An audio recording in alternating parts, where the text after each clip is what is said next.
Hey, Phil here. Got a great question about getting started with teaching online if you are completely brand new to this. The question is, in my situation, I'm just starting. No audience, no lists. Yet I want to put my courses on Udemy and also have my course as independent self-hosted on my website. I'm confused how I will be gathering prospects, audience separately. Can this be possible and how can I implement it? Yes, first of all, yes. And I think a lot of people do this. They kind of separate their Udemy audience from their self hosted audience. And this is a good and bad thing. First, let's go over why this is a great idea. If you have control of your audience and you build an audience off of Udemy on your own platform using YouTube, blogging, social media, these are the things that you need to be doing. When you ask, how can you implement it?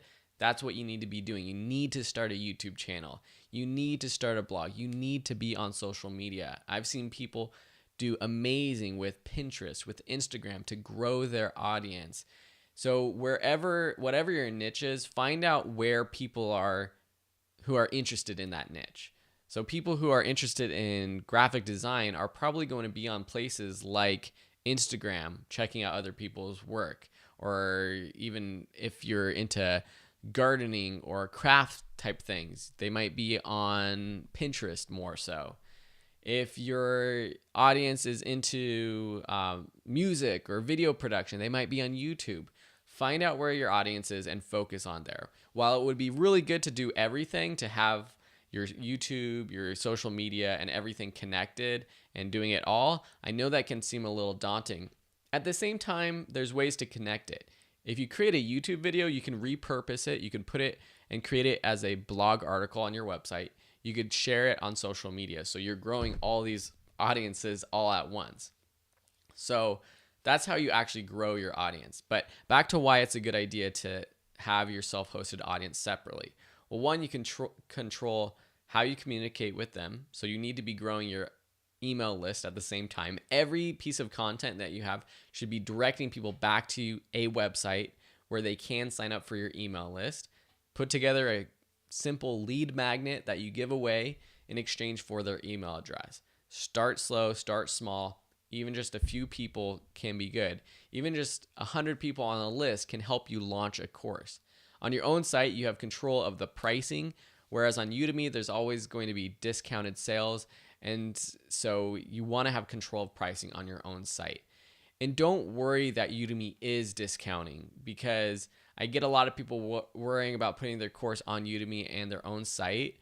Unless you are only going to be charging a premium price for your course, meaning $300 or more, then you might not want to put it on Udemy as well, because if someone does find it on Udemy and your site, they might get just bothered that it's deeply discounted on Udemy. If it's on your own site and it's premium and if it's on Udemy as well, make it a premium product on your own site. Add more content to it. Add supplemental resources that separate it from Udemy. So if someone does see it on Udemy and your own site and there's a difference in price, they understand why there's a difference in price. That being said, in my 5 years of doing this, Udemy is a completely separate world than my own audience most of the time. And so when people come to my site from YouTube, from my own content, they might never have even heard of Udemy. And when I direct them to my courses hosted with Teachable, it doesn't bother them that there's courses on Teachable and on Udemy. They just understand that, well, they might not even know that, or they understand that my courses are on multiple platforms. So with Udemy though, okay, so that's all the good about self-hosting, and you have control of pricing, you have control of communication. There's lots of pros of self-hosting. On Udemy, you have the power of the market though. And if you don't take advantage of the power of that market, you might be losing out on a lot of money. If you can get a course ranked in the first page of search results for your niche, you have the potential to make a lot of money on Udemy.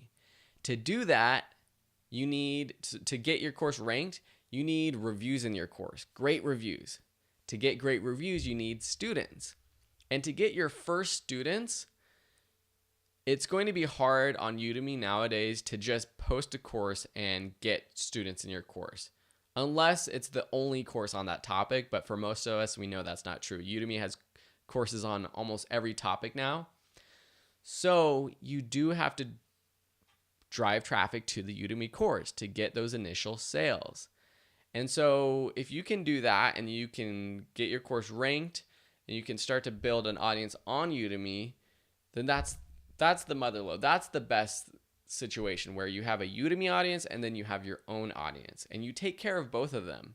But you have to take care of both of them to thrive on both. You can't just not pay attention to Udemy, or you can't just not pay attention to your self-hosted courses.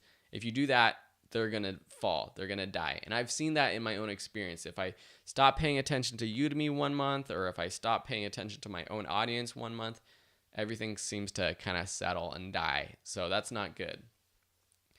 So I guess more practically, how can you do this? Well, I guess I've kind of explained how you do it. But if I was just starting out, what I would do is first make sure I have a website. Make sure on that website I have an opt-in form for my email list.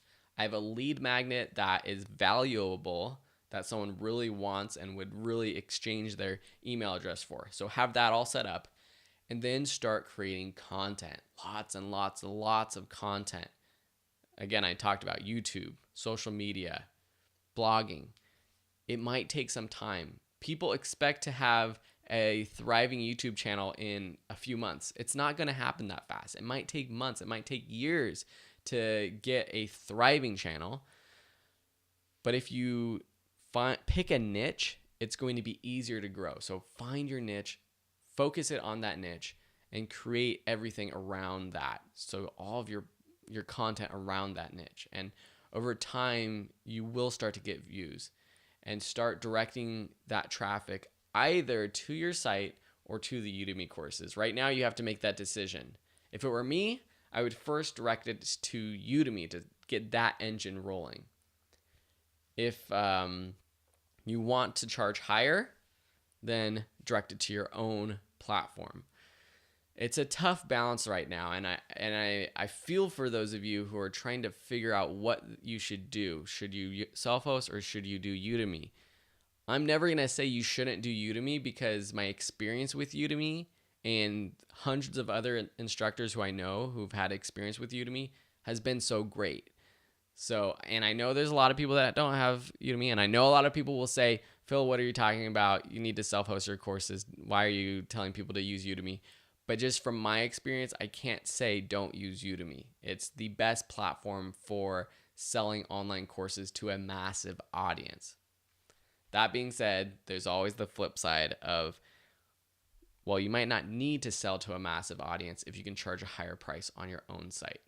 So at the end of the day, you just need to start building an audience, and it's going to take a while. And whatever platform you're on, you have to start building an audience. So you said you don't have an audience, you don't have a list. How do you get started? You need to start building those things before you can start making money from your courses. That's just the truth. You can't expect to start making money without any audience or anyone who knowing you at this point in the game of teaching online courses. It's too competitive, and there's not a good chance of someone organically finding your course just on Udemy especially if it doesn't have great reviews. One idea, put out a free course. Put out a free course on Udemy. Those get more traffic. That gets more reviews, even though free students tend to review courses more poorly. Make a great course, put it out for free, and eventually you could turn it into a paid course, actually. And you can only do that once. You can make the switch from free to paid once on Udemy. But that might be a good way to start growing your audience on Udemy. And you could also do that separately. You could have it on your own site and then on Udemy. Don't send any traffic to Udemy. Just send people to your free courses or any of your courses on your own site. But on Udemy, start with the free course method. Start with a free course, grow an audience on there, and do that for a while. Get people in your Udemy list so that eventually you can start promoting to them. But of course, you can only promote to students in paid courses on Udemy, but you could start with a free course and then convert it to paid later on. That's another ramble from Phil Ebiner, so I hope you enjoyed this. If you have any questions about teaching online, head over to videoschoolonline.com/askphil. Bye.